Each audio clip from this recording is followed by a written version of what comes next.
just finishing up on these LA and San Diego freeways. But people they're driving 70 to 90 miles an hour, um, and that's the flow of traffic.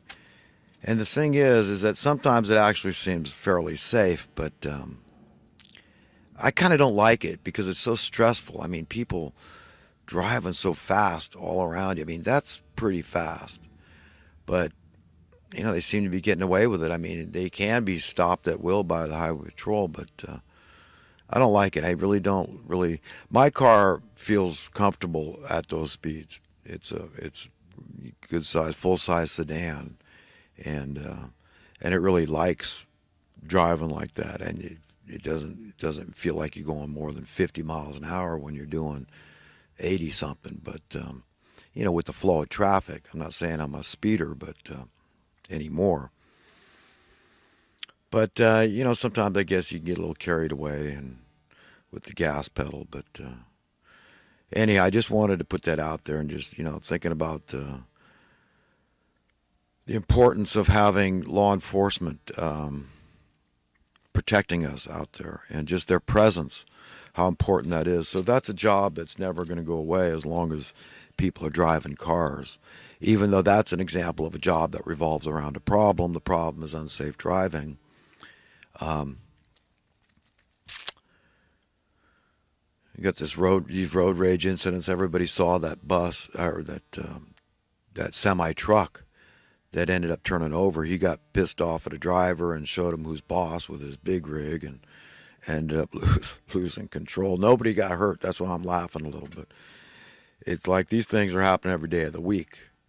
So it even happens to off-duty cops here locally. They had an incident, but that's still, I think, being decided in the courts. But anybody can lose it and go to fisticuffs or what's worse, gunfire. So that happens. We saw the one with the Uber driver shooting the hothead, right? We all saw that in Florida. I guess stand your ground state, and no charges filed again. He shot the hothead dead. So we all know what can happen if you lose your cool out there. So I highly recommend you keep your cool and say, look, you know what? My peace of mind here on the highway is too valuable to relinquish to any stupid hothead. Okay, so that's my advice. And I've had some run-ins with some freaks out there, man. They're out there. So yeah, the wedding went really well. My niece's wedding. Her husband, the groom, awesome man. I got to meet his parents, awesome people.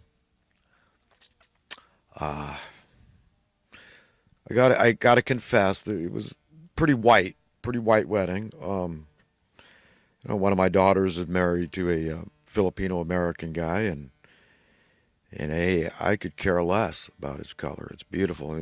People have beautiful tan. I love the Latino tan. I love the what they would call the Arabian tan. Um, I think they're beautiful people all over the world. I love the African tan. Uh, you know, there's an awful lot of beautiful African people and women too that I find extremely attractive. So, but for whatever reasons, there was probably about I guess there was probably about 100 people at this wedding, and it's funny because fish tacos have been around a long time, and the fact that it's the only kind of meat I basically eat is fish.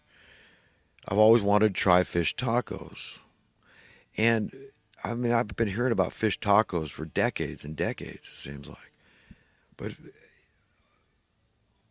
on the day of the wedding, my sister and my mom and we went out for lunch, and we had fish tacos at a restaurant that was near the motel we were staying at, and they were delicious. And it's the kind of food that I really like. It makes me feel good. Little vegetables, a little, you got the corn tortilla and chunks of fish in there, and it's very filling and Tasty little hot sauce, salsa, delicious. But the funny thing is that at the wedding there was also fish tacos, and so I never had a fish taco before in my life, but in one day I had fish tacos twice. Amazing. Just one of those little weird things that happens to us in life sometimes. Just wanted to share that, the anomaly of it all. I was supposed to have fish tacos at my 40th high school reunion. That was back a couple of years ago now, and 1976. But for whatever reason, they were deleted from the menu, and so all the beef eaters, they were all happy with what they got, pork and beef eaters, but guys like me were left out of the loop. I was probably about the only one anyhow that would much rather have had fish tacos, but I didn't get to, but I still had a great time. I didn't let it bother me. There was plenty of other stuff for me to eat. All right, on to current events. What do we got in the news? What's off the top of my head here? Trump's being menaced and harangued by the establishmentarians. Let's see. I think he's right about denying a raise for the federal workers. Good. Yeah. Good. Suck it up, man. We the people don't want to pay you anymore. We don't want to debase our currency through cost of living tax inflation. Yeah, learn to do more with less. Tell your landlord you need a rent reduction. How's that? Like us regular humans that don't work for the federal government. Okay? That's what you need to do. Okay? Put your big boy and girl pants on. Pull yourself up by your bootstraps. No raise for you.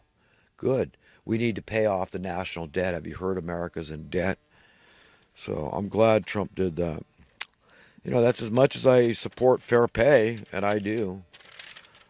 I think for anybody to tell me that it's unreasonable or somehow radical that minimum wage workers weren't giving equivalent, commensurate, proportional cost of living adjustments over the decades that it's been slipping behind the cost of living.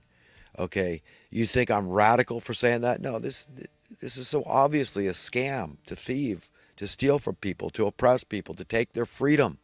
This is how they've taken the freedom from the middle class. There's no reason in the world why it shouldn't be like the 60s where middle class workers could minimum wage workers could enter the middle class. There's no excuse for this bull. Yet there it is, in my face, in your face, and everybody thinks I'm radical. It's radical to say that they shouldn't get a commensurate, proportional, equivalent cost of living adjustment over the years. Every single year without fail. It would have acted as check and balance. It would have prevented our cost of living tax from soaring. And the way that would have happened is because when employers bitched and moaned, which they have a right to do, said, what do you mean? By law, I got to pay my workers more? Good, complain. But let's make sure you complain to the right causers of the need to raise the minimum wage, those manipulating markets and fixing prices and causing the cost of living tax to go up for those minimum wage workers. Don't blame them. They're just trying to stay even Steven here. So it's the Labor Department whose fault it is, who they're supposed to be setting these cost of living adjustments for the minimum wage workers that have not only been profoundly remiss, but they have been deliberately remiss. These are people with Harvard degrees. They know what I'm saying is not unreasonable or radical. They know that that should have been done and how it would have prevented the cost of living from soaring, inflation from soaring, your taxes from soaring. They know these things. So I'm just saying, okay, I'm on everybody's side. I don't take sides selectively. I'm not part of a special interest group. Okay, I'm on the minimum wage workers' side. Okay, who gets paid half of what I get paid or less. Yeah, I'm on your side. I get it. I'm for justice and fairness, equity. Not for some, but for all. This is for America, for God's sake. This is for all of us. Gosh, what else we got? Okay, McCain died. I already talked about him. We had John Brennan. Alex Jones was playing some clips from Bill Maher's show, Mayor Maher. Bill Maher. Everybody knows Bill Maher, right? Talk show host. What a clown! Man, I'd love to have a come to Jesus with Bill Maher. Do you think Bill Maher and I could just get together privately and talk a little bit? Got some things I'd like to tell you, Bill, because I think you're dishonest. I'm sorry to say, and it's very thinly veiled dishonesty. But for you to sycophantically, I mean, what the hell does Brennan have on you, Bubba? That's what I wonder. And all these people, that's what's going on. There's people are compromised, man. Something's going on, man. Why would you? What are you, little weasel? I mean, you understand what black hats? There's black hats in these intelligence agencies, these high-ranking law enforcement agencies, and thank God for the white hats in them that are looking over the shoulder of the black hats, seeing what they're up to. I'm glad he lost his security clearance. No, we don't need it. Okay?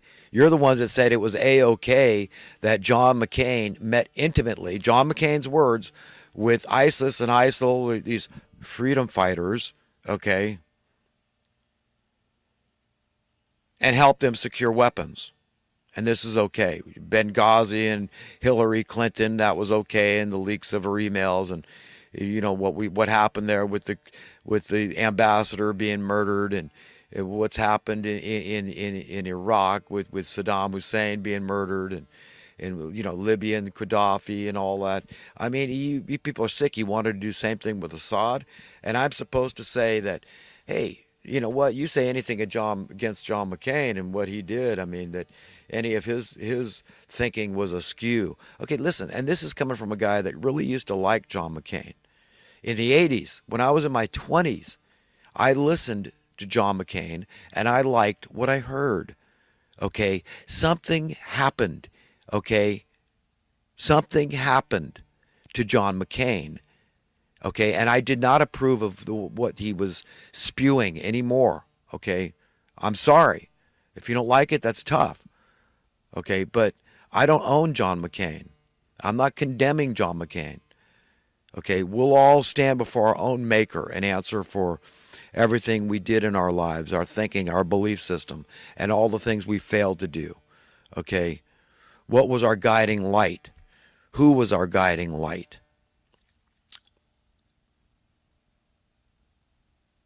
And John McCain's just another mortal, as he proved recently.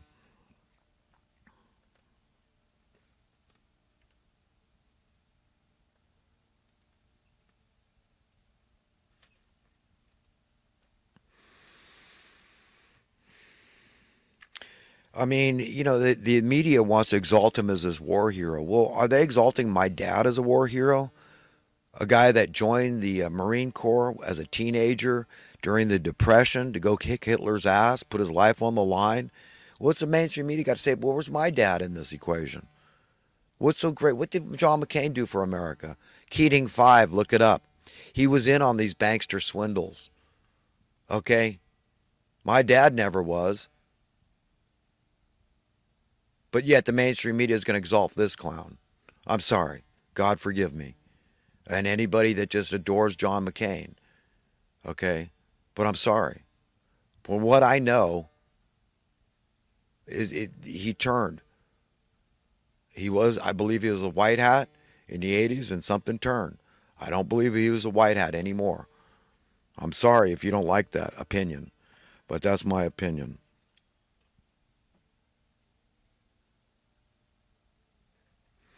You know,